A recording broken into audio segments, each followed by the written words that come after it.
Неколку илјади битолчани со потекло од егејскиот дел на Македонија се уште не губат надеж дека еден ден ќе си ги вратат имотите во Република Грција и дека повторно ќе стапнат на родното огниште.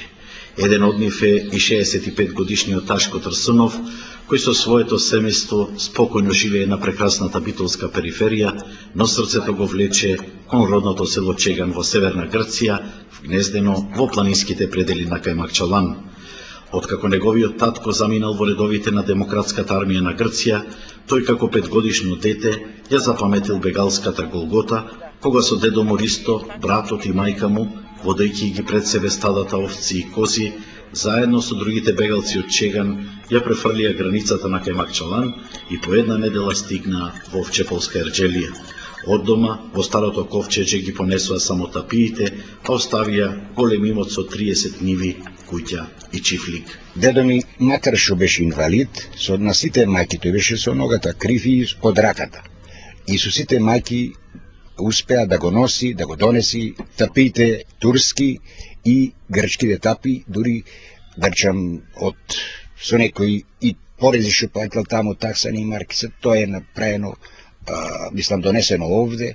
Трсуновци повторно сите се собраа дури по 10 години во Битола, а Ташко во Чеган успеа да отиде по цели 30 години со германска виза. Нашиот имот е распарчен, кој има таму, имаше брачеди што имам, тие го користат. Сега се прави туристичко место, селото го преселија долу, сето е вили, зимски рекреативен центар, жичари, овона, се ни зедоја.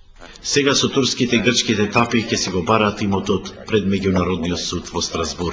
Најдовме преведувач во Скопје од Исламската верска заедница, судски преведувач, кој моментално ни ги преведува тапите што се на старотурски и на арапски јазик.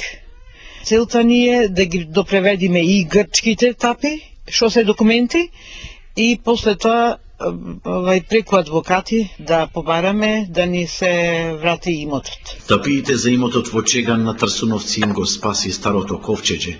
Меѓутоа, 70 други битолски фамилии од Егејска Македонија своите права ги барат преку Сдруженијето на децата бегалци, но меѓународната постапка им заглави во финансиски лавиринти. Пуштени се адвокатот е од Канада и секој предмет бара 70 евра од сат, поединачно. Значи, тоа е астрономска сума на пари, што ние тие пари ги немаме. Ташко Трсунов и останатите преживеани потомци од Егејска Македонија не знаат колку сега чинат нивните имоти во Грција. За нив парите не се важни, зашто се борат за својот идентитет и за родното огниште.